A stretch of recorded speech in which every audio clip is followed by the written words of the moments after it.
మరి సహోదరి సహోదరులందరూ ఎలా ఉన్నారు? సంతోషంగా ఆనందంగా ఉన్నారా? మరి సంతోషంగా ఆనందంగా మరి ఉండవలసిన అవసరం ఉన్నది. ఎందుకంటే దేవుడు మనల్ని సజీవ లెక్కలో ఉంచుకొని ఆయన సన్నిధిలోనికి నడిపించి ఆయన ఆత్మతోనూ సత్యంతోనూ ఆరాధించుకోవడానికి ఇచ్చిన గొప్ప ధన్యత భాగ్యమును బట్టి దేవునికి కృతజ్ఞతాస్తుతులు స్తోత్రములు చెల్లించ బద్దులమై ఉన్నాము పిల్లరా. సహోదరులమైన మనము ఒకరికొకరు వందనములు చెల్లించుకోవాలని బైబిల్లోని ఆత్మనియమము సూచిస్తుంది. దాన్ని మనము అర్థం చేసుకుంటూ మన ఆత్మీయ జీవితంలో అన్వయింపజేసుకుంటూ ముందుకు సాగుదాం. ఈరోజు క్రీస్తు రాజ్యము పిల్లరా, ఈరోజు క్రీస్తు రాజ్యము 25వ క్లాస్. క్రీస్తు రాజ్యము ఈరోజు 25వ క్లాస్. ఈ అంశం చెప్పబడుతుండగా ఒక వ్యక్తిని గురించి కానీ, ఒక సంస్థను గురించి కానీ, ఒక సంఘం గురించి మరి ఉద్దేశించి చెప్పబడినవి కావు. మాకే తెలుసు మీకు ఎవరికి తెలియదు అనే ఉద్దేశంతో కాకుండా బైబిల్లోని ఆత్మ సంబంధమైన సంగతులతో సరిచూసుకుంటూ మన ఆత్మీయ ప్రయాణం చక్కదిద్దుకుంటూ మరి ఏది మాట్లాడినా లేఖన ఆధారాలతో మాట్లాడుతూ మరి క్రీస్తు ప్రేమను బలవంతం చేయటం బట్టి మేము తెలుసుకున్న సర్వసత్యాన్ని అనేకులకు తెలియజేయడానికి దేవుడిచ్చిన గొప్ప ధన్యతా భాగ్యమును బట్టి దేవునికి కృతజ్ఞతాస్తుతులు స్తోత్రములు చెల్లించ బద్ధుడనై ఉన్నాను పిల్లరా. మరి పిల్లరా, ఈరోజు క్రీస్తు రాజ్యము 25వ క్లాసు. ఈరోజు క్రీస్తు రాజ్యము 25వ క్లాసు. ఈరోజు అంశము క్రీస్తు రాజ్యము అధికారం చెలాయించుటలో ఈలోక సంబంధమైనది కాదు. పిల్లరా, మరి క్రీస్తు రాజ్యం అంటే క్రీస్తు రాజ్యము 25వ క్లాసు అధికారం చెలాయించుటలో మరి ఈలోక సంబంధమైనది కాదు క్రీస్తు రాజ్యము. మరి పిల్లరా, మరి క్రీస్తు రాజ్యము దేవుని రాజ్యము అనతి కాలంలోనే పతనమైపోయింది. దేవుడు యేసుక్రీస్తును రాజుగా మరి పంపించాడు పిల్లరా. యేసుక్రీస్తు ఈ లోకానికి వచ్చి రాజ్యాన్ని స్థాపించాడు. ఈ రాజ్యాన్ని తీసుకెళ్లి మరి పరలోకంలో ఉన్న తండ్రి అయిన దేవునికి అప్పగించాలి. అందుకోసమే క్రీస్తు రాజ్యంలో చేర్చబడిన వారు ఎక్కడికి వెళ్తారు? పరలోకంలో చేరతారు. అందుకోసమే దేవుని రాజ్యము, క్రీస్తు రాజ్యము, పరలోక రాజ్యము అనే పర్యాయ పదాలు మరి ఇవన్నిటినీ మనం అర్థం చేసుకోవాలి. దేవుని రాజ్యము, క్రీస్తు రాజ్యము, పరలోక రాజ్యము. దేవుని రాజ్యము మరి దేవుడు ఆదమవ్వలను దేవుని రాజ్యములు పెట్టాడు. అనతి కాలంలోనే అది పతనమైపోయింది. మళ్ళా మరి దేవుడు అబ్రాహాంకు వాగ్దానం చేశాడు. వాగ్దాన సంతానమైన యేసుక్రీస్తు వచ్చాడు. యేసుక్రీస్తు వచ్చి మరి క్రీస్తు రాజ్యాన్ని స్థాపించాడు. ఆ క్రీస్తు రాజ్యంలో చేర్చబడిన వారు, సంఘంలో చేర్చబడిన వారు మరి పరలోక రాజ్యానికి చేరతారు.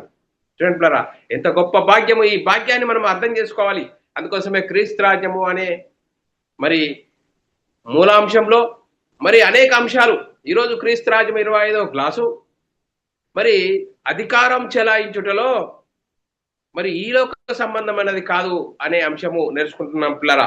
మరి ఈ అంశం ఎందుకు నేర్చుకోవాలి అనేది మనం ఆలోచన చేసినట్లయితే మరి మనం ఆలోచన చేయాలి. ఇప్పుడు మనము లోక సంబంధమైన రాజ్యము, ఈ లోక సంబంధమైన రాజ్యంలో అధికారము, దేవుడు దయచేసిన ఈ అధికారము ఉన్నది. ఈ అధికారము మరి అందరి మీద మరి ప్రజల మీద అధికారం చేసేవారు పెద్దలు, అధికారులు ఉన్నారు. ఇది లోక సంబంధమైన అధికారము. మరి క్రీస్తు రాజ్యము, దేవుని రాజ్యం, పరలోక రాజ్యం ఏంటి? అలా ఉండకూడదు. ఎవడైతే మరి గొప్పవాడుగా ఉంటాడో తనకు తాను తగ్గించుకోవాలి. యేసుక్రీస్తు ఈ లోకానికి వచ్చి పరిచారం చేయించుకున్నటకు రాలేదు. పరిచారము చేయుటకును అనేకులకు ప్రతిగా తన ప్రాణం నిచ్చుటకు, తన ప్రాణము ప్రయత్నంగా ఇచ్చుటకు ఈ లోకానికి వచ్చాడు. చూడంటున్నారా క్రీస్తు రాజ్యము అనే అంశము. అందుకోసమే మనం ఆలోచన చేయాలి. మరి ఈ రెండు రాజ్యాలు అనేది మరి మరి మరి విస్తరిస్తున్నాయి. ఇప్పుడు దేవుని రాజ్యము, అపవాది రాజ్యము. మనం అపవాది రాజ్యంలో ఉన్నామా, క్రీస్తు రాజ్యంలో ఉన్నామా అనేది మన క్రియలను బట్టి, మన మాటను బట్టి, మన ఆలోచనను బట్టి, మన విధానమును బట్టి మనము క్రైస్తవులము, క్రీస్తునందు విశ్వాసం ఉంచి క్రీస్తు ద్వారా మరి యేసుక్రీస్తులోనికి బాప్తీసం పొందిన మనము క్రైస్తవులమైన మనకు ఒక చట్టం ఉన్నది. ఆ చట్టము ఆత్మ సంబంధమైన సంగతులతో సరిచూసుకోవాలి. బైబిల్ సిద్ధాంత ప్రకారంగా మనం తీసుకున్న బాప్తీసం సరి అయినదైతే మనోనేత్రాలు వెలిగింపబడితే బైబిల్లోని ఆత్మ సంబంధమైన సంగతులు అర్థమైతే దాన్ని అనుసరించి జీవిస్తాము. లేదండి నామకార్థంగా జీవించే వారికి ఇది బైబిల్ అర్థమవుతుందంటే అర్థం కాదని లేఖనం చెప్తుంది. అందుకోసమే ఈరోజు మనము క్రీస్తు రాజ్యము 25వ క్లాసు మీలో చూడండి. క్రీస్తు రాజ్యము 25వ క్లాసుల ఈరోజు అంశము అధికారం చెలాయించుటలో క్రీస్తు రాజ్యము ఈ లోక సంబంధమైనది కాదు అనే అంశము నేర్చుకుంటున్నాం పిల్లరా. మరి లేఖనాలు చూసుకుందాం పిల్లరా. లేఖనాల ప్రకారంగా ఏది మాట్లాడినా క్రీస్తు ప్రేమ మమ్మల్ని బలవంతం చేయటం బట్టి మేము తెలుసుకున్నది లేఖనాల రుజువులతో, ఆత్మ సంబంధమైన సంగతులతో మన ఆత్మీయ స్థితిని సరిదిద్దుకోవాలి. మనమందరం వాక్యం విని అర్థం చేసుకొని వాక్యానుసారం జీవించి దేవునికి మహిమ తెచ్చే వారంగాను ఘనత తెచ్చే వారంగా ఉంటూ ముందుకు సాగుదాము పిల్లారా. మరి లేఖనాలు చూసుకుందాం పిల్లారా. మీలో ఎవడు ముఖ్యుడు ఉండగోరునో వాడు దాసుడై ఉండాలి. అందుకోసమే యేసుక్రీస్తు ఈ లోకానికి వచ్చి పరిచారము చేయించుకున్నట్టుకు రాలేదు, పరిచారం చేయుటకును అనేకులకు తన ప్రాణము క్రయధనముగా ఇచ్చడానికి వచ్చాడు. అందుకోసమే యేసుక్రీస్తు రాజ్యంలో ఏది ఏ విధంగా ఉంటుంది అనేది లేఖనం చూసుకున్నట్లయితే మత్తయి సువార్త 20 అధ్యాయం 25, 26, 27 వచనాల్లో చాలా చక్కగా రాబడ్డది. 25, 26, 27, 28 వచనంలో చాలా చక్కగా రాబడ్డది. యేసుక్రీస్తు మరి ఏమని చెప్తున్నాడు అనేది మనం ఆలోచన చేసినట్లయితే, గనుక యేసు తన యుద్ధకు వారిని పిలిచి అన్యజనులలో అధికారులు వారి మీద ప్రభుత్వం చేయుదురు, వారిలో గొప్పవారు వారి మీద అధికారం చేయుదురని మీకు తెలియను. అంటే ఒక లోక సంబంధమైన అధికారం గురించి చెప్తున్నాడు. ఇప్పుడు మరి రెండవది కూడా చెప్తున్నాడు, మీలో అలాగుండకూడదు. మీలో ఎవడైనా గొప్పవాడై ఉండగోరువాడు మీకు పరిచారకుడై ఉండవలను. మీలో చూడండి, పరిచారకుడై ఉండవలను. మీలో ఎవడు ముఖ్యుడై ఉండగోరునో వాడు దాసుడై ఉండవలను. అందుకోసమే చూడండి, ఇక్కడ రెండు రాజ్యాల గురించి చెప్తున్నాడు. లోక సంబంధమైన రాజ్యం గురించి, క్రీస్తు రాజ్యం గురించి ఇక్కడ రెండు రకాలుగా మరి చెప్తున్నాడు పిల్లరా. మరి ఈ లోక సంబంధమైన అధికారము, మరి అధికారులు ప్రజల మీద అధికారం చేసేవారు, అధికారం కలిగిన వారు ఉంటారు. ఈ లోక సంబంధమైన అధికారము, లోక సంబంధమైన అధికారాలకు మనకు లోబడి ఉండాలి అంతే అని క్రీస్తు రాజ్యం గురించి చెప్తున్నాడు. క్రీస్తు రాజ్యంలో మీరు అలా ఉండకూడదు. ఎవడైతే మరి అధికారం చేయాలనుకుంటున్నాడో వాడు దాసుడై ఉండాలి, తనకు తగ్గించుకోవాలి. చూడండి మరి ఆలోచన మీలో అలా ఉండకూడదు అని చెప్తున్నాడు. మీలో ఎవడు గొప్పవాడై ఉండగోరునో వాడు పరిచారకుడై ఉండవలను. మీలో ఎవడు ముఖ్యుడై ఉండగోరునో వాడు మీ దాసుడై ఉండగోరును. చూడండి మరి ఆలోచన చేసినట్లయితే యేసుక్రీస్తు ఈ లోకానికి వచ్చి ఏం చేయించాడు? మత్తయి సువార్త 20 అధ్యాయం 28 వచనంలో చాలా చక్కగా పడ్డది. అలాగే మనుష్య కుమారుడు పరిచారం చేయించుకున్నటకు రాలేదు గాని పరిచారము చేయుటకును అనేకులకు ప్రతిగా విమోచన క్రయధనముగా తన ప్రాణం నిచ్చుటకు వచ్చెను. యేసుక్రీస్తు ఈ లోకానికి వచ్చి క్రీస్తు రాజ్యం స్థాపించడానికి ఏం చేశాడు? పరిచారం చేయించుకున్నటకు రాలేదు, పరిచారం చేయుటకును అనేకులకు చూడండి, పరిచారం చేయుటకు రాలేదు కానీ పరిచారం చేయుటకును అనేకులకు ప్రతిగా విమోచన క్రయధనముగా తన ప్రాణం నిచ్చుటకు వచ్చాను. యేసుక్రీస్తు ఈ లోకానికి వచ్చి మనందరి పాపాలను తీసివేయడానికి, మనందరి పాపంలో నుండి మరి పరిశుద్ధులుగా చేయడానికి, మనము ఈ లోకంలో ఉన్న మనందరినీ, పాపం చేసిన వారందరి పాపాలు తీసేయని పాపాలకు ప్రక్షాళన కలగజేసి పరలోకంలో ఉన్న కన్నతండ్రి తీసుకెళ్ళడానికి యేసుక్రీస్తు ఈ లోకానికి వచ్చాడు. యేసుక్రీస్తు ఈ లోకానికి వచ్చేసాడు. పరలోకంలో దేవునితో సమానుడుగా ఉన్న యేసుక్రీస్తు ఈ లోకానికి పాప శరీరాకారం ధరించుకొని ఆయన శరీరం ముందు పాపములకు శిక్ష విధించను. ఈ లోకానికి వచ్చి తను తాను రిక్తునిగా చేసుకున్నాడు. చూడండి, మనం ఆలోచన చేసినట్లయితే చూడండి, అలాగే మనుష్య కుమారుడు పరిచారం చేయించుకున్నట్టుకు రాలేదు కానీ పరిచారం చేయుటకును అనేకులకు ప్రతిగా విమోచన క్రయధనముగా తన ప్రాణం నిచ్చుటకు వచ్చెను. అందుకోసం యేసుక్రీస్తు పరలోకంలో దేవునితో సమానుడుగా ఉన్న ఆయన మరి ఈ లోకానికి వచ్చి మనుషుని పోలికగా పుట్టి దాసుని స్వరూపం ధరించుకుని తను తాను రిక్తునిగా చేసుకున్నాడు పిల్లరా. రిక్తునిగా చేసుకొని మరి క్రీస్తు రాజ్యంలో ఇలా ఉండాలి. ఎవడైతే గొప్పవాడు ఉంటాడో వాడు దాసుడై ఉండాలి, పరిచారకుడై ఉండాలి. అంటే పరిచారకుడు అంటే మినిస్టర్. చూడండి పిల్లరా, మనం ఆలోచన చేద్దాం. మనం ఆలోచన చేసినట్లయితే మినిస్టర్ అంటే పరిచారం చేయాలి. మరి క్రీస్తు రాజ్యంలో ఎలా ఉండాలి అంటే మనము లోక రాజ్యంలో ఎలా ఉన్నాము, మరి ఆ లోక రాజ్యంలో నుంచి ఈ క్రీస్తు రాజ్యంలోకి వచ్చిన మనలో మార్పు ఉన్నదా? లేఖనం చెప్తుంది, మనలో మార్పు ఉన్నదా? క్రీస్తు రాజ్యంలో ఇలా ఉండాలి. ఎవడైతే గొప్పవాడని ఉండగోరునో వాడు దాసుడై ఉండాలి, పరిచారం చేయాలి. అందుకోసం యేసుక్రీస్తు పరిచారం చేయించుకున్నటకు రాలేదు, పరిచారం చేయుటకును అనేకులకు తన ప్రాణము విమోచన క్రయధనముగా ఇచ్చుటకు ఈ లోకానికి వచ్చాడు. తను తాను రిక్తునిగా చేసుకున్నాడు. అందుకోసమే యేసుక్రీస్తు ఈ లోకానికి వచ్చేసాడు. తను తాను హెచ్చించుకోలేడు, తగ్గించుకున్నాడు. అందుకోసమే పరలోకంలో దేవునితో సమానుడుగా ఉన్న ఆయన ఈ లోకానికి వచ్చి మనుషుని పోలికగా పుట్టి దాసుని స్వరూపం ధరించుకొని తన్ను తాను రిక్తునిగా చేసుకుని మనందరి కోసం ఆయన మన కోసం శిలువలో మరణించాడు. చూడండి పిల్లరా, మనందరి కోసం ఆయన రక్తము చివరి బొట్టు వరకు శిలువలో కార్చాడు పిల్లరా. మరి క్రీస్తు రాజ్యంలో చేర్చబడిన మనము, మన స్థితి ఎలా ఉన్నది? మన స్థితి ఎలా ఉన్నది? మన మనోనేత్రాలు వెలిగింపబడ్డాయా? అప్పుడు బైబిల్ సంగతులు అర్థమవుతున్నాయా? బైబిల్ క్రీస్తు రాజ్యం అంటే ఏంటి? మరి లోకంలో ఉన్న రాజ్యం గురించి చెప్తున్నాడు. మరి క్రీస్తు రాజ్యంలో ఎలా ఉండాలి అని చెప్తున్నాడు. అందుకోసమే యేసుక్రీస్తు ఈ లోకంలో మరి ఏ విధంగా మరి పరిచారం చేశాడు అన్నది ఏం చేసినట్లయితే, యేసుక్రీస్తు పరిచర్య చేస్తున్న కాలంలో శిష్యుల పాదాలు కడిగాడు పిల్లరా. చూడండి, శిష్యుల పాదాలు కడిగాడు. అంతటా పల్లెంలో నీళ్లు పోసి శిష్యుల పాదంలో కడుగుటకు తాను కట్టుకున్న రుమాలను చూడండి మరి తీసి మరి కాళ్ళు తుడిచి చూశాడు, కడిగాడు, తుడిచాడు పిల్లారా, తగ్గించుకున్నాడు తాను. లేఖనం చూసుకున్న పిల్లారా, యోహాను సువార్త 13వ అధ్యాయము నుంచి మనం చదువుకున్నట్లయితే, భోజన పంక్తిలో నుండి లేచి తన పై వస్త్రము చూడు అవతల పెట్టి వేసి ఒక తువాలు తీసుకొని నడుము కట్టుకొని అతడు అంతటా పల్లెంలో నీళ్లు పోసి శిష్యుల పాదంలో కడుగుటకును తాను కట్టుకొని ఉన్న తువాలతోనూ తుడుచుటకును మొదలుపెట్టెను. ఇట్లు చేయుచు సిమోను పేతురు వద్దకు వచ్చినప్పుడు అతడు ఏమంటాడు? ప్రభువా, నీవు నా పాదములు కడుగుదువా? చూడండి, పేతురు ఏ విధంగా రియాక్షన్ అవుతున్నాడు. ప్రభువా, నువ్వు ఇంత గొప్పవాడిని నా పాదాలు కడుగుతావా అని అంటున్నాడు పిల్లారా. అని ఆయనతో నేను అందుకు యేసు, నేను చేయుచున్నది ఇప్పుడు నీకు తెలియదు, ఇక మీదట నీవు తెలుసుకుందు అని అతనితో చెప్పగా, చూడు పేతురు నీవెన్నడూ నా పాదంలో కడగరాదని ఆయనతో చెప్పాను. అందుకు యేసు, నేను నిన్ను కడగని ఎడల నీకు పాలు లేదని చెప్పాను. అందుకోసమే చూడండి పిల్లరా, నువ్వు నన్ను కడగనియాలంటున్నావు కదా, నాతో నీకు పాలు లేదు అన్నప్పుడు మరి చూడండి పిల్లరా, ఏ విధంగా తాను తగ్గించుకున్నాడు, పరిచారం చేశాడు. పరిచారం చేయించుకున్నాడు రాలేదు యేసుక్రీస్తు. మరి మనం ఆలోచన చేయాలి. తాను రిక్తునిగా చేసుకున్నాడు. చూడండి పిల్లరా, గొర్రెపిల్ల బొచ్చు కత్తిరించి వాని ఎదుట ఎలా మౌనముగా ఉండునో అలాగూ ఆయన ఈ లోకానికి వచ్చి నోరు తెరవలేదు. యెషయా గ్రంథంలో రాయబడ్డది 53వ అధ్యాయము 7-8 వచనాల్లో రాయబడ్డది. అతడు దౌర్జన్యం నొందెను. యేసుక్రీస్తుని గురించి రాయబడ్డది పిల్లరా.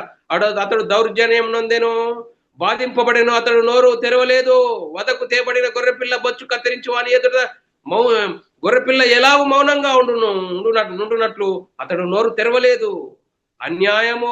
అన్యాయపు తీర్పు నొందిన వాడై అతడు కొనిపోబడెను. అతడు నా జనుల అతిక్రమమును బట్టి మొత్తబడెను కదా. సజీవుల భూమిలో నుండి అతడు కొట్టివేయబడెను. అయినను అతని తరముల వారిలో ఈ సంగతి ఆలోచించిన వారెవరు? చూడండి, యేసుక్రీస్తు మనందరి కోసము తాను రిక్తునిగా చేసుకొని సిలువలో బలియాగము మరి బలి అయిపోయాడు పిల్లరా. చూడండి, తాను రిక్తునిగా చేసుకొని దేవునితో సమానుడుగా ఉన్న ఆయన ఈ లోకానికి వచ్చి తాను రిక్తునిగా చేసుకున్నాడు. మరి మనం ఆలోచన చేయాలి, మరి క్రీస్తు రాజ్యం అంటే ఏంటి? ఈ లోకంలో ఉన్న రాజ్యంతో పోలుస్తూ ఈ లోకంలో ఎలా ఉన్నదో ఈ క్రీస్తు రాజ్యంలోకి వచ్చి సంఘములో చేర్చబడిన వచ్చి నేను ఫలానా వాడివి, నేను ఫలానా అని చెప్తున్నావా? నువ్వు ఎలాంటి పరిస్థితిలో ఉన్నావు? ఆలోచన చేయి. లేఖనం బట్టి ఈ లోకంలో క్రీస్తులోనికి వచ్చినావు, నువ్వు పరిచారం చేయాలి, పరిచారం చేయించుకున్నట కాదు. అందుకోసమే లేఖనం ఏం చెప్తుంది? లేఖన ప్రకారంగా మన ఆత్మీయ జీవితం ఉన్నదా అనేది మనల్ని మనం ఆలోచన చేయాలి. ఫిలిప్పీల రాసిన పత్రిక 2వ అధ్యాయము 7-8 వచనాలలో మనుషుల గౌలికగా పుట్టి దాసుని స్వరూపం ధరించుకొని తాను రిక్తునిగా చేసుకొని మరియు ఆయన ఆకారమందు మనుషుడిగా కనబడి మరణం పొందినంత అనగా శిలువ మరణం పొందినంతగా విధేయ చూపిన వాడు తాను తగ్గించుకున్నాడు. తాను తగ్గించుకొని యేసుక్రీస్తు మనందరి కోసం శిలువలో బలియాగం పొందాడు. బలియాగం అయిపోయి మరణించాడు, సమాధి చేయబడ్డాడు. 3వ రోజున తిరిగి లేచి పరలోకానికి వెళ్ళి పరలోకంలో పరిశుద్ధాత్మను పంపిస్తే పరిశుద్ధాత్మ పొందుకున్న 12 మంది మీరు జీవాధిపతిని శిలువకు అప్పగించారు. దేవుడు ఆయనను తిరిగి లేపాడు. అపొస్తలులు చెప్పారు పిల్లలు, అపొస్తల కార్యము 2వ అధ్యాయం 1వ వచనం, ఆయన ప్రభువు, మీరు శిలువ వేసిన దేవుడు ప్రభుగా క్రీస్తుగా నియమించను. మీరు శిలువకు అప్పగించారు. చూడండి పిల్లరా, ఆ మహిమా స్వరూపిని మీకు ఆ మహిమా స్వరూపిని గురించి తెలియదు, మీకు తెలిసి ఉంటున్న మీరు శిలువకు అప్పగించేవారు కారు. అందుకోసమే దేవుడు ఆయనను తిరిగి లేపాడు, ప్రభుగాను క్రీస్తుగాను నియమించాడు అని మరి చూడండి పిల్లరా, లేఖనాలు చెప్తున్నాయి పిల్లరా. అపోస్తలులు ప్రకటించారు. ఈ లోకానికి వచ్చిన పరలోకంలో దేవునితో సమానుడుగా ఉన్న ఆయన ఈ లోకానికి వచ్చి తను తాను రిక్తునిగా చేసుకున్నాడు. ఎందుకోసము? మనందరి కోసం, మనందరి పాపాలను ప్రక్షాళన చేయడానికి కోసం. చూడండి బ్రదర్, మనందరి పాపాలను ప్రక్షాళన చేయడానికి కోసం మరి మనం ఆలోచన చేయాలి. మరి క్రీస్తు రాజ్యంలో వచ్చిన మనము తను తాను తగ్గించుకునే విధంగా ఉన్నామా? మరి హెచ్చించుకునే విధంగా ఉన్నామా? మరి హెచ్చించుకునేవాడు తగ్గించబడతాడు, తగ్గించుకునేవాడు హెచ్చించబడతాడని లేఖనం చెప్తుంది పిల్లారా.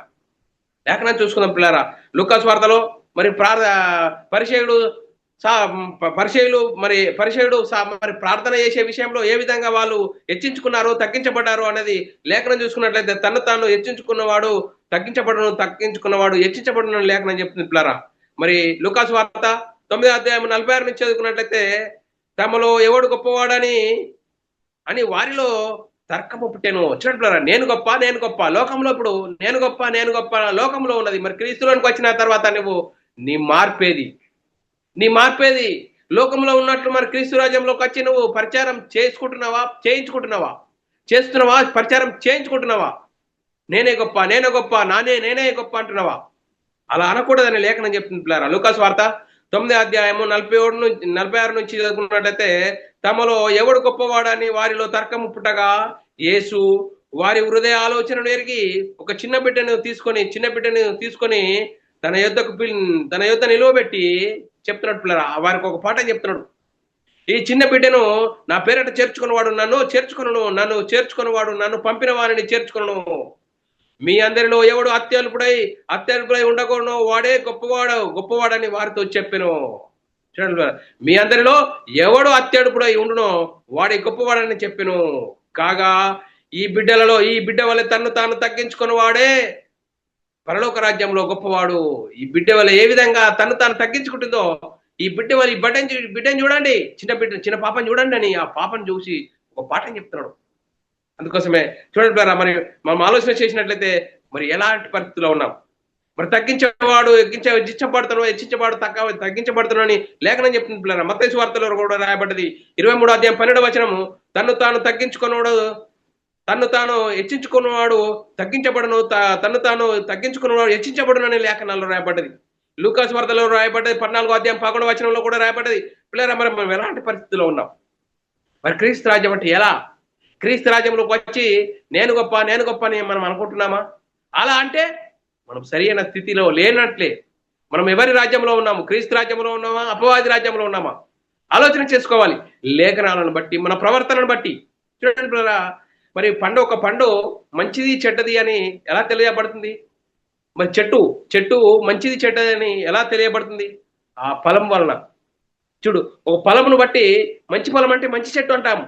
ఈరోజు మన పరిస్థితి, మన క్రియ, మన ఆలోచన, మన విధానంను బట్టి క్రీస్తు రాజ్యంలో చేర్చబడిన నువ్వు ఎలాంటి పరిస్థితిలో ఉన్నావని లేఖనం హెచ్చరిస్తున్నది. లేఖనం ప్రకారం తగ్గించుకునే విధంగా ఉన్నామా? మరి యేసుక్రీస్తు అయితే పరలోకంలో దేవునితో సమానుడుగా ఉన్న ఆయన ఈ లోకానికి వచ్చి తను తాను రిక్తునిగా మనుషుని స్వరూపం ధరించుకుని తను తాను రిక్తునిగా తగ్గించుకున్నాడు. అందుకోసమే పిల్లారా, యేసుక్రీస్తు ఈ లోకానికి వచ్చి తగ్గించుకున్నాడు, శిలువలో మరణించాడు. చూడండి, శిలువలో మరణించాడు పిల్లారా, మరణించాడు, సమాధి చేయబడ్డాడు. 3వ రోజున తిరిగి లేచి పరలోకానికి వెళ్ళి పరలోకంలో పరిశుద్ధాత్మను పంపితే ఆ పరిశుద్ధాత్మను పొందుకున్న 12 మంది యేసుక్రీస్తు మరణ సమాధి పునరుత్థానం గురించి సువార్తను ప్రకటించారు. ఆ సువార్తను విని హృదయంలో పశ్చాత్తాపం కలిగింది, మారుమనసు పొంది ప్రతి వాడు యేసుక్రీస్తు నామములో బాప్తీసం పొందడం ద్వారా పాప జీవితం బాప్తీసంలో పాతిపెట్టబడుతుంది. తిరిగి లేవడం ద్వారా నూతన జీవితం క్రీస్తును ధరించుకున్న నీవు, సంఘంలో చేర్చబడిన నీవు, నీ మనోనేత్రాలు వెలిగింపబడతాయి. మనోనేత్రాలు వెలిగింపబడ క్రీస్తు రాజ్యంలో చేర్చబడిన మన పరిస్థితి ఎలా ఉంటుంది? తగ్గించుకొని జీవించాలి. ఆ చట్టం ప్రకారంగా తగ్గించుకొని జీవించాలి. అపొస్తలులు ఏ విధంగా జీవించారు? లోకంలో మరి అపొస్తలులు ఏ విధంగా జీవించారు? సువార్తను విని సువార్త ప్రకారంగా జీవించారా? దానికి లోబడ్డారు, హెచ్చించుకోలేరు, తగ్గించుకున్నారు. మరి యేసుక్రీస్తు కూడా పరలోకంలో దేవునితో సమానుడుగా ఉన్న ఆయన ఈ లోకానికి వచ్చి పరిచారం చేయుటకు వచ్చాడు, చేయించుకున్నటకు రాలేడు. మరి క్రైస్తవులమైన మనము, క్రీస్తు రాజ్యంలో చేర్చబడిన మనము ఎలాంటి పరిస్థితిలో ఉన్నాం? ఇంకా మరి ఇక్కడికి వచ్చి కూడా నేను గొప్ప అని అంటున్నామా? ఎలాంటి పరిస్థితిలో ఉన్నాం? సహోదరి సహోదరుడా, ఒక్కసారి లేఖనాలను ఆలోచన చేయాలి. లేఖనాల ప్రకారంగా మన ఆత్మీయ జీవితం ఉన్నదా? మనల్ని మనం ఆలోచన చేయాలి. చూడండి, మనం ఆలోచన చేసినట్లయితే మరి రెండో కొరింథీయులకు రాసిన పత్రిక 11:7 మిమ్మును హెచ్చించుకోవాలని మీకు దేవుని సువార్తను ఉచితంగా ప్రకటించి నన్ను నేను తగ్గించుకునేందున పాపం చేసేదినా చూడంటారా. అపొస్తలుడైన పౌలు గారు మీకు సువార్తను ప్రకటించిన ఉచితంగా సువార్త ప్రకటించాను, అందుకోసం అలా చేయడం వల్ల నేను పాపం చేసేదినా అంటున్నాడు పిల్లరా. మరి మేము ఎలాంటి పరిస్థితిలో ఉన్నాం? మరి మనం ఆలోచన చేసినట్లయితే పిల్లరా, మరి లోకంలో నుంచి దేవుడు ఎవరిని ఏర్పరచుకున్నాడట? క్రీస్తులోనికి, క్రీస్తు సువార్త ద్వారా పిలువబడిన వారు ఎలా ఉంటారట? మరి గొప్ప వంశం వారిని పిలిచాడా దేవుడు? లేదు. చూడండి, మనం లేఖనాలు చూసుకున్నట్లయితే లోకంలో జ్ఞానులైన వారిని, గనులైన వారిని, గొప్ప వంశం వారిని అనేకులను పిలువబడలేదు. క్రీస్తులోనికి వచ్చిన వారు ఎవరు? మరి ఎలాంటి పరిస్థితిలో ఉంటారు, ఎలా పిలువబడ్డారు అనేది లేఖనం చూసుకున్నట్లయితే మొదటి కొరింథీయులకు రాసిన పత్రిక 1:26 నుంచి చదువుకున్నట్లయితే, సహోదరులారా మిమ్మును పిలిచిన పిలుపును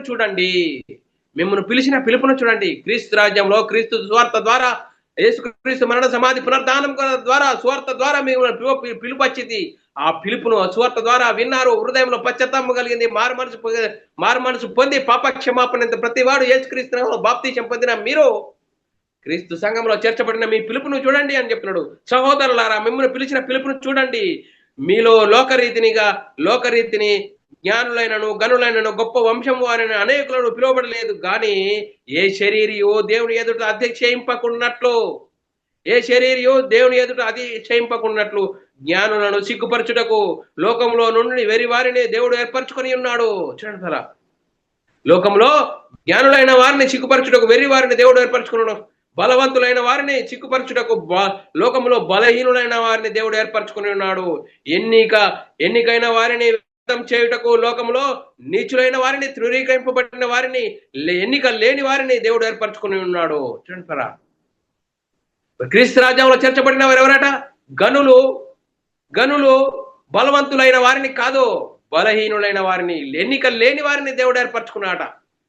మరి క్రీస్తు రాజ్యంలో చేర్చబడిన మనము ఇంకా నేను ఫలానా అని చెప్తున్నావా? నువ్వు క్రీస్తు రాజ్యంలో వచ్చిన నీవు, సంఘంలో చేర్చబడిన నీవు అచ్చేం చేయాలని? నేను పాపిని, నా పాపాల కోసం యేసుక్రీస్తు మరణించాడు, సువార్తను విన్నాను, హృదయంలో పశ్చాత్తాపం కలిగింది, మారు మనసు ద్వారా పాప క్షమాపణ యేసుక్రీస్తు నామములో బాప్తిసం తీసుకున్నాను. ఆ బాప్తిసం తీసుకున్న తర్వాత నాకు మారు మనసు కలిగింది, మారు మనసు పొంది బాప్తిసం తీసుకున్న ద్వారా క్రీస్తును ధరించుకున్నాను, సంఘంలో చేర్చబడ్డాను. సంఘంలో చేర్చబడిన నేను అపొస్తల బోధ యందును, సావాసమందును, రొట్టె విరుచుట యందును, ఎడతెగక సావాసం ద్వారా మహిమ నుండి అధిక మహిమకు, ఘనత నుండి అధిక ఘనతకు ఎదుగుతున్నాను. ఆత్మీయత స్థితి హెచ్చించుకునే విధంగా కాకుండా తగ్గించుకునే విధంగా.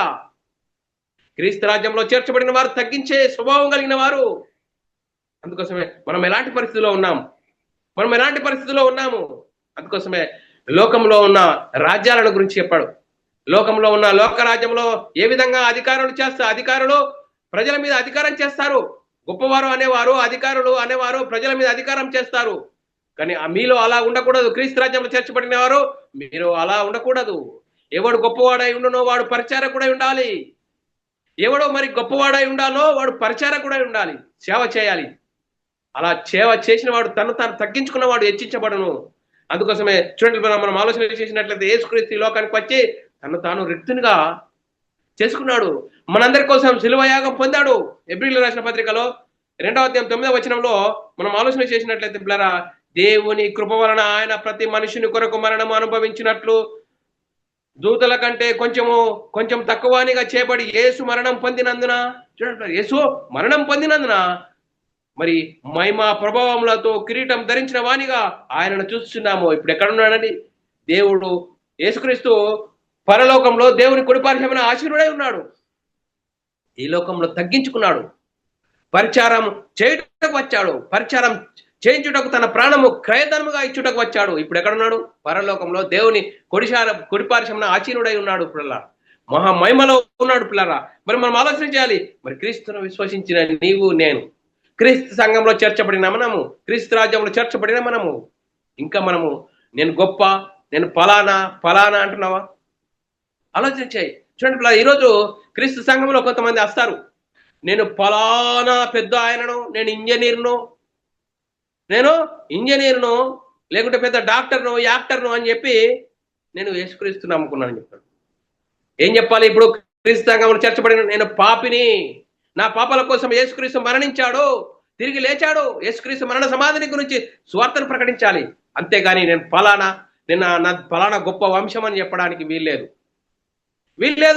లేఖనం చెప్తుంది. అందుకోసం యేసుక్రీస్తుని గురించి ఆలోచించాలి. యేసుక్రీస్తు రాజ్యంలో చేర్చబడిన మనము, యేసుక్రీస్తు పరలోకంలో దేవునితో సమానుడుగా ఉన్న ఆయన మన అందరి కోసము తను తాను రిక్తునిగా చేసుకొని మనందరి కోసం బలి అయ్యాడు పిల్లారా. మరి మనం ఆలోచన చేయాలి. అందుకోసమే పరిచారము చేయించుకున్నట్టుకు రాలేదు యేసుక్రీస్తు, పరిచారం చేయుటకును ఆయన ప్రాణం క్రయధర్మగా ఇచ్చుటకును వచ్చినాం. క్రీస్తు రాజ్యంలో చేర్చబడిన మనం ఎలాంటి పరిస్థితిలో ఉన్నాం? అందుకోసమే మనల్ని మనం ఆలోచన చేయాలి. అంటే క్రీస్తు రాజ్యము, ఈ అధికారం చెలాయించుటలో క్రీస్తు రాజ్యము ఈ లోక సంబంధమైనది కాదు అనే అంశము ఈరోజు మనము చూడండి, మనం ఆలోచన చేయాలి. క్రీస్తు రాజ్యంలో చేర్చబడిన సహోదరి సహోదరుడు, ఈరోజు క్రైస్తవ సమాజము ఎలాంటి పరిస్థితుల్లో ఉన్నది? మరి హెచ్చించుకునే విధంగా ఉన్నామా? ఒకవేళ హెచ్చించుకునే విధంగా ఉంటే మనల్ని మనము వాక్యమును బట్టి వాక్యం ప్రకారంగా మన ఆత్మీయ జీవితం ఉన్నదా లేదా సరి చేసుకోవాలి. మన ఆత్మీయ ప్రయాణం చక్కదిద్దుకోవాలి పిల్లరా. మనం ఆలోచన చేద్దాం పిల్లరా. రోమిల రాసిన పత్రిక ఒకరికొకడు గొప్పగా ఎంచుకోవాలి, తగ్గించుకునే విధంగా ఉండకూడదు. రోమిల రాసిన పత్రిక 12వ అధ్యాయం 10వ వచనంలో సహోదర ప్రేమ విషయంలో ఒకరి అందొకడు అనురాగం గలవారై ఘనత విషయంలో ఒకరినొకడు గొప్పగా ఎంచుకోండి. ఎవరిని తగ్గించుకునే విధంగా చేసుకోకూడదు. అందుకోసమే మనం ఆలోచన చేయాలి. క్రీస్తు రాజ్యంలో చేర్చబడిన మనము యేసుక్రీస్తు ఈ లోకానికి వచ్చి ఏ విధంగా తగ్గించుకున్నాడు? మరి అపోస్తులు యేసుక్రీస్తు మరణ సమాధి పునరుద్ధానం గురించి విని మరి పరిశుద్ధాత్మ పొందుకున్న తర్వాత యేసుక్రీస్తు మరణ సమాధి పునరుద్ధానం గురించి సువార్తను ప్రకటించినప్పుడు లోక సంబంధమైన వాటిని గురించి, అధికారం గురించి చలాయించలేదు, తగ్గించుకున్నారు. తగ్గించుకునే విధంగా యేసుక్రీస్తు మరణ సమాధి పునరుద్ధానం గురించి సువార్తను ప్రకటించారు. సువార్తలో ఉంది దేవుని శక్తి. ఆ దేవుని శక్తి మనమైన ఆత్మను రక్షింపజేస్తుంది. మనం సువార్తనే ప్రకటించాలి. వారు వినరా? వారిష్టం అది. మనం తగ్గించుకునే విధంగా ఉన్నామా? లేకుంటే క్రీస్తు రాజ్యంలో చేర్చబడిన మనము హెచ్చించుకునే విధంగా ఉన్నామా? మరి హెచ్చించుకునే విధంగా ఉంటే మనం ఎవరి రాజ్యంలో ఉన్నట్లు? అపవాది రాజ్యంలో ఉన్నట్లు. చూడండి పిల్లరా, మరి ఇప్పుడు అపవాది రాజ్యం విస్తరిస్తుంది, క్రీస్తు రాజ్యం విస్తరిస్తుంది. ఏ రాజ్యంలో ఉన్నాం అన్నది మన ప్రవర్తన, మన క్రియ, మన ఆలోచన విధానం బట్టి మనము అర్థం చేసుకోవాలి. అందుకోసమే చూడండి మరి ఇంకా మనం ఆలోచన చేసినట్లయితే మత్తయి సువార్తలో రాయబడ్డది 20 అధ్యాయం 21 నుంచో మరి గొప్పవాడై ఉండాలంటే ఏం చేయాలి? మరి ఇప్పుడు లోకంలో మరి గొప్పవారు ప్రజల మీద అధికారం చేస్తారు, అధికారులు ప్రజల మీద అధికారం చేస్తారు. కానీ క్రీస్తు రాజ్యంలో మీరు అలా ఉండకూడదు. ఎవడు గొప్పవాడై ఉండకూడనోవాడు పరిచారకుడై ఉండాలి. మీలో ఎవడు ముఖ్యుడై ఉండకూడనోవాడు దాసుడై ఉండాలి. ఎవరు ముఖ్యుడై ఉండాలో వాడు దాసుడై ఉండాలి. అందుకోసమే యేసుక్రీస్తు లోకానికి వచ్చి పరిచారం చేయుటకును రాలేదు, పరిచారం చేయించుకున్నటకు రాలేదు, పరిచారం చేయుటకును అనేకులకు ప్రతిగా తన ప్రాణము ఇచ్చుటకు వచ్చెను. అందుకోసమే క్రీస్తు రాజ్యమునకును ఈ లోక రాజ్యముల గురించి వ్యత్యాసము పరిశీలన చేస్తున్నాం పిల్లరా. లోకరాజ్యం ఎలా ఉన్నది? లోకరాజ్యంలో మరి గొప్పవారు అధికారులు ప్రజల మీద అధికారం చేస్తారు. కానీ ఈ క్రీస్తు రాజ్యంలో మీరు అలా ఉండకూడదు. మీరు ఎవరైతే గొప్పవారు అనుకుంటున్నారో దాసుడై ఉండాలి. ముఖ్యుడై ఉండాలనుకుంటున్నారో తగ్గించుకోవాలి. చూడండి, తగ్గించుకొని పరిచర్య చేయాలి అంటున్నాడు పిల్లరా. మరి పిల్లరా, మరి మనం ఆలోచన చేయాలి ఏ విధంగా ఉన్నాం, మరి మా పరిస్థితి ఎలా ఉన్నది? అందుకోసమే జ్ఞానంలో సిగ్గుపరచుటకు లోకంలో వెరి వారిని దేవుడు ఏర్పరచుకొని ఉన్నాడు. బలవంతులైన వారిని సిగ్గుపరచుటకు లోకంలో బలైన వారిని ఏర్పరచుకున్నాడు. ఎన్నిక లేని వారిని వ్యర్థం చేయుటకు లోకంలో నీచులైన వారిని, తునీకరింపబడిన వారిని, ఎన్నిక లేని వారిని దేవుడు ఏర్పరచుకొని ఉన్నాడు. చూడండి మరి చూడండి, క్రీస్తు రాజ్యంలో చేర్చబడిన మన పరిస్థితి ఎలా ఉన్నది? ఇంకా మరి క్రీస్తు రాజ్యంలో, క్రీస్తు సంఘంలో చేర్చబడిన నేను ఫలానా అని అంటున్నామా? అలా అనకూడదని లేఖనం చెప్తుంది. అందుకోసమే తగ్గించుకోవాలి. తాను తగ్గించుకున్నవాడు హెచ్చించుకున్నవాడు తగ్గించబడును లేఖనం చెప్తుంది. అందుకోసమే మనం ఎలాంటి పరిస్థితుల్లో ఉన్నాం మనల్ని మనం ఆలోచన చేయాలి. అందుకోసమే చూడండి, మీలో ఎవడు ముఖ్యుడై ఉండకూడనో దాసుడై ఉండాలి. క్రీస్తు రాజ్యంలో చేర్చబడిన వారు. అందుకోసమే మనం ఆలోచన చేయాలి పిల్లరా. ఓపిక కలిగి ఉండాలి, శ్రమ కలిగి ఉండాలి, ఇవన్నీ కలిగి ఉండాలి పిల్లరా. 2 కొరింథీయులకు రాసిన పత్రిక 1వ అధ్యాయం 16వ వచనంలో అపొస్తలుడైన పౌలు గారు, మేము శ్రమ పొందినను మీ ఆదరణ కొరకును పొందుచున్నాము. మేము ఆదరణ పొందినను మీ ఆదరణ కొరకే పొందుచున్నాము. ఈ ఆదరణ మేము కూడా పొందుచున్నట్టి ఆ శ్రమలు ఓపికతో సహించుటకు కార్యసాధకమై ఉన్నది. అందుకోసమే ఇంకా ఏమని చెప్తున్నాడు అప్పొస్తలుడైన పౌలు గారు? మీ విశ్వాసం మీద మేము ప్రభులమని కాదు, మీ ఆనందమునకు సహకారులమే. ఏం చెప్తున్నాడు?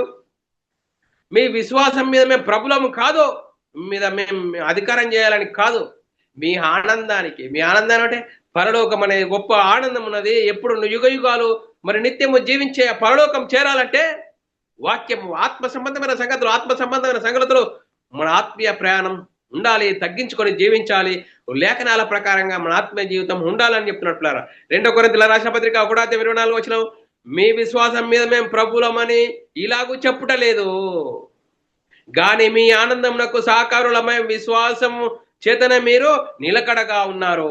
చూడండి, మేము విశ్వాసం మీద మేము ప్రభులము కాదు, మీ ఆనందానికి సహకారులము, మీ విశ్వాసం చేతనే మీరు నిలకడగా ఉన్నారు. చూడండి, నిలకడగా ఉన్నారు. అందుకోసమే మనం ఏం చేయాలి? ఇప్పుడు సువార్తను ప్రకటించి బతిమాలుకోవాలి.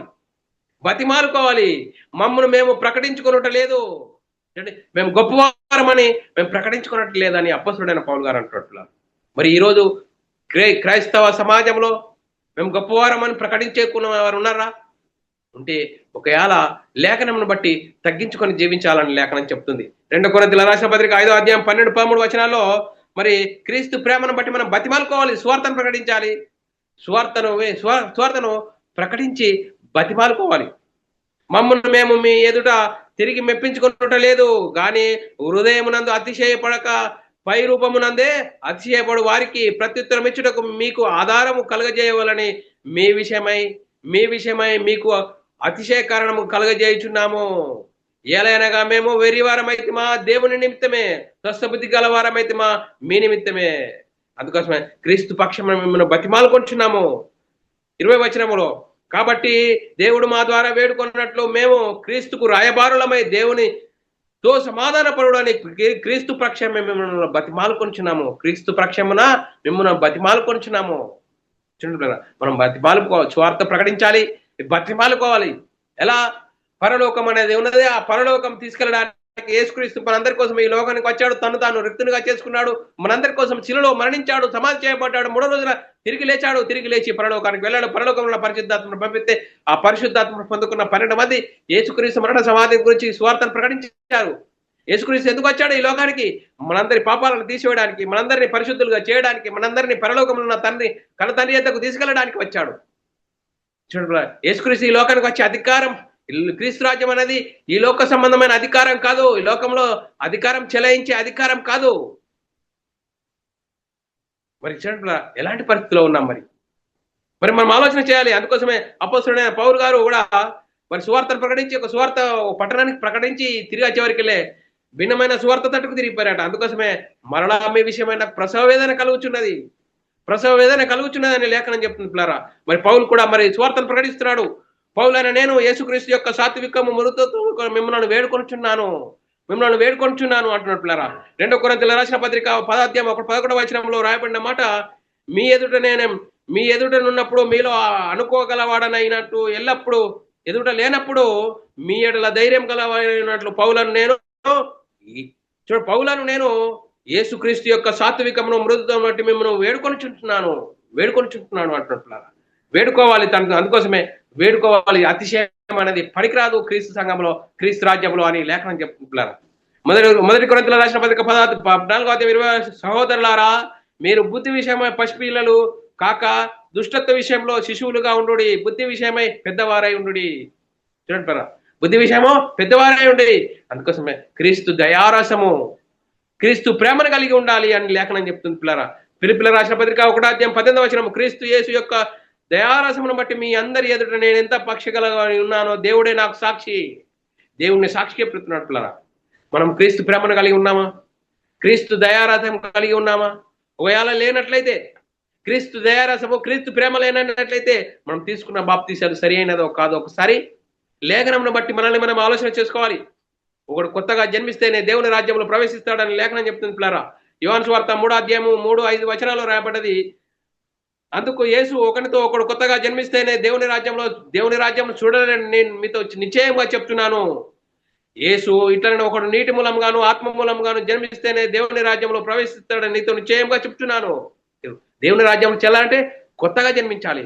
నీటి మూలంగాను ఆత్మ మూలంగాను మరి మరి జన్మించాలి. మనం ఆలోచన చేయాలి. అందుకోసమే బైబిల్లోని ఆత్మ సంబంధమైన సంగతులతో సరిచూసుకోవాలి. అప్పుడే మన ఆత్మీయ స్థితి సరి అవుతుంది. అందుకోసమే ఆత్మ సంబంధమైన సంగతులతో మేము బోధిస్తున్నాము. 1 కొరింథీయులకు రాసిన పత్రిక 2వ అధ్యాయం 13-14 వచనాల్లో రాయబడ్డది, మనుష్య జ్ఞానం నేర్పు మాటలతో కాక ఆత్మ సంబంధమైన సంగతులతో సరిచూసుకుంటూ ఆత్మ నేర్పు మాటలతో వీటిని గురించి మేము బోధించుచున్నాము. ప్రకృతి సంబంధమైన మనుషుడు దేవుని ఆత్మ విషయంలో అంగీకరింపడు, అవి అతనికి వెర్రితనంగా ఉన్నవి. అవి ఆత్మానుభవం చేతనే వివేచింపదగును కానీ అతడు వాటిని గ్రహింపజాలడు. ఆత్మ సంబంధమైన సంగతులు ఆత్మ సంబంధం అయిన వాడు అన్నిటిని వివేచించును కానీ అతడు ఎవరి చేతనను వివేచింపడు. ఇప్పుడు ఈ ఆత్మ సంబంధమైన సంగతులు ఎవరు ఉంటారా? ఎవరి ద్వారా? ఆత్మ సంబంధి అయిన వాడే. కొత్తగా జన్మిస్తేనే మనోనేత్రాలు ఎలింపబడతాయి. లేకుంటే లోక సంబంధమైన వాడు ఈ ఆత్మ సంబంధమైన సంగతులు అర్థం చేసుకోడట. అందుకోసమే బైబిల్ సిద్ధాంత ప్రకారంగా మనం తీసుకున్న బాప్తిసం అనేది సరి అయినదైతే అప్పుడు మనోనేత్రాలు ఎలింపబడతాయి. అప్పుడు మనోనేత్రాలు ఎలింపబడాల క్రీస్తు రాజ్యం అంటే ఏ విధంగా ఉండాలి? తగ్గింపు కలిగి ఉండాలి. యేసుక్రీస్తు ఈ లోకంలో వచ్చి తగ్గించుకున్నాడు. చూడండి, అపోస్తలులు ఏ విధంగా తగ్గించుకొని సువార్తను ప్రకటించారు. హెచ్చించుకోలేరు. నేను గొప్ప అనలేరు. నేను గొప్ప అంటే యేసుక్రీస్తు ఏం చెప్తాడు? ఎవడు గొప్పవాడై ఉండనో వాడు పరిచారకుడై ఉండాలి. ఎవడో ముఖ్యుడై ఉండగోరునో దాసుడై ఉండాలని చెప్తున్నాడు. అందుకోసమే క్రీస్తు రాజ్యం ఏది? క్రీస్తు రాజ్యం అంటే తగ్గించుకొని జీవించేవాడు.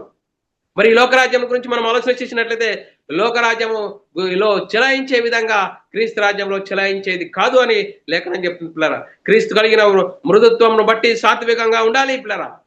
1 దశలోనికి రాసిన పత్రిక 2వ అధ్యాయము 12వ వచనం, తండ్రి తన బిడ్డల ఎడల నడుచుకునే రీతిగా మీలో ప్రతి వారి ఎదుట మేము నడుచుకుంటామని మీకు తెలియను. తండ్రి తన బిడ్డల ఎడల ఏ విధంగా నడుచుకున్నాడో ఆ విధంగా మేము మీ సంఘంలో మీ ద్వారా మేము నడుచుకున్నాము. అలా ఉండాలని చెప్తుంది పిల్లరా. ఎఫెసీయులకు రాసిన పత్రిక 4వ అధ్యాయం 32వ వచనం, ఒకని ఎడల ఒకడు దయగలిగి కరుణాహృదయులై ఉండాలి. క్రీస్తునందు దేవుడు మిమ్మల్ని క్షమించిన ప్రకారం మీరును ఒకని ఒకడు క్షమించుడి. అందుకోసం పిల్లరా, మనం ఎలాంటి పరిస్థితిలో ఉన్నాము? చూడండి పిల్లరా, మరి ఇంకా అపొస్తలులు ఏ విధంగా సువార్తను ప్రకటించారు? అపొస్తలుడైన పౌలు గారు ఏమంటాడు? మా ఆధిక్యం కాదు, మా గొప్పతనం కాదు, దేవుడిదే ఇది అని చెప్తున్నాడు. 2 కొరింథీయులకు రాసిన పత్రిక 4వ అధ్యాయం 7వ వచనంలో, ఆయనను ఆ బలాధిక్యము మామూలమైనది కాక దేవునిదై ఉండునట్లు మట్టి ఘటములో ఈ మహిమాశ్వర్యం మాకు కలదు. మరి మా సొంత శక్తి కాదు, దేవునిదే అంటున్నాడు. దేవుడు కార్యకారి తన శక్తిని బట్టి ఎఫెసీయులకు రాసిన పత్రిక 3వ అధ్యాయము 7వ వచనంలో, దేవుడు కార్యకారి అయి తన శక్తిని బట్టి నాకు అనుగ్రహించిన కృప చొప్పున నేను సువార్తకు పరిచారకుడనయ్యాను అని అపొస్తలుడైన పౌలు గారు అంటున్నాడు. అందుకోసమే మా సామర్థ్యము కాదు అంటున్నాడు. మా సామర్థ్యమును బట్టి కాదు. చూడండి, దేవుడిదే సామర్థ్యం, మా సామర్థ్యం కాదు అంటున్నాడు. మనం ఆలోచన చేయాలి. మరి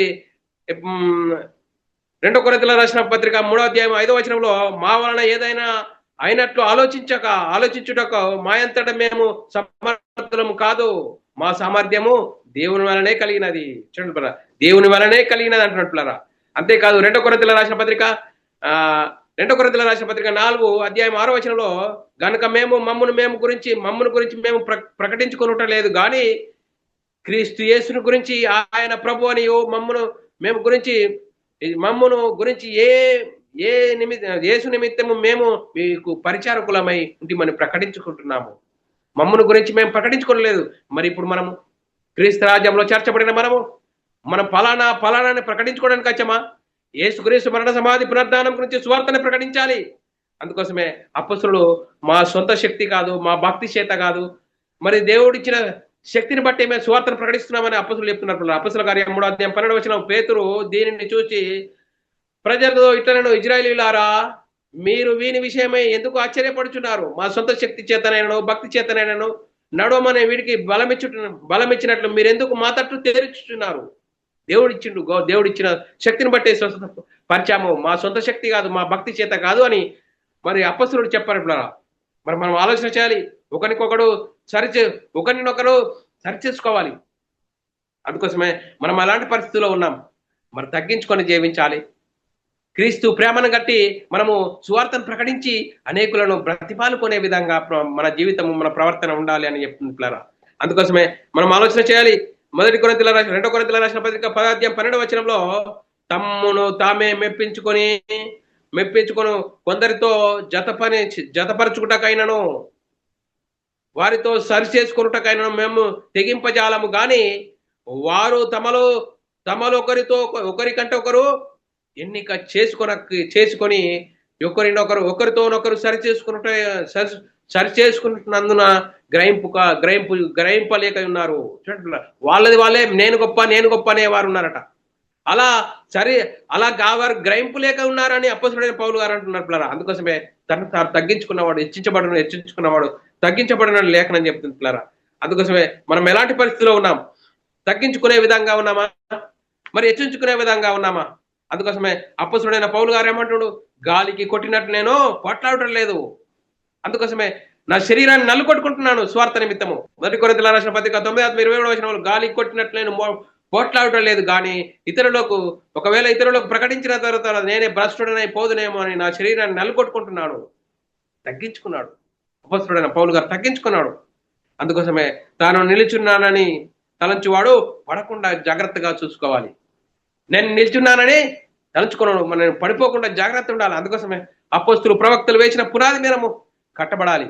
అపొస్తలు మరి ఏ విధంగా తగ్గించుకొని సువార్తను ప్రకటించారు, హెచ్చించుకోలేరు.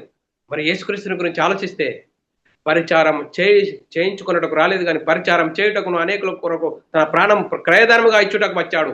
అందుకోసమే క్రీస్తు రాజ్యం ఎలాంటిది? లోక సంబంధమైన రాజ్యం కాదు.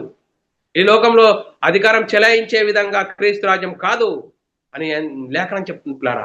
అందుకోసమే ఎవడైతే గొప్పవాడై ఉండాలో వాడు దాసుడై ఉండాలి, ఎవడో ముఖ్యుడై ఉంటాడో వాడు దాసుడై ఉండాలి, తను తగ్గించుకోవాలని చెప్తుంది పిల్లరా. అందుకే క్రీస్తు రాజ్యం 25వ అంశం నేర్చుకున్నాం పిల్లరా. క్రీస్తు రాజ్యం ఏది? లోకంలో చూస్తే గొప్పవారు, అధికారులు ప్రజల మీద అధికారం చేస్తారు. మీరు క్రీస్తు రాజ్యంలో చేర్చబడిన మీరు అలా ఉండకూడదు. ఎవరైతే గొప్పవాడై ఉన్నాడో వాడు దాసుడై ఉండాలి, ఎవడైతే ముక్కుడై ఉండాలో వాడు దాసుడై ఉండాలి అని చెప్తున్నారా. అలాంటి పరిస్థితిలో ఉన్నామా? ఎలాంటి పరిస్థితిలో ఉన్నాం? మనల్ని మనమే ఆలోచన చేసుకొని మన ఆత్మీయ జీవితం చక్కదిద్దుకుంటూ మనం దేవుడికి మహిమ తెచ్చేవారంగాను, ఘనత తెచ్చేవారంగా ఉంటూ ముందుకు సాగుదాం. ఇంతవరకు చెప్పబడిన లేఖనం ప్రతి ఒక్కరి హృదయంలో నీరు గట్టి ఫలింపజేయను గాక. ఆమెన్. అందరికీ వందనములు, దేవునికి స్తోత్రాలు.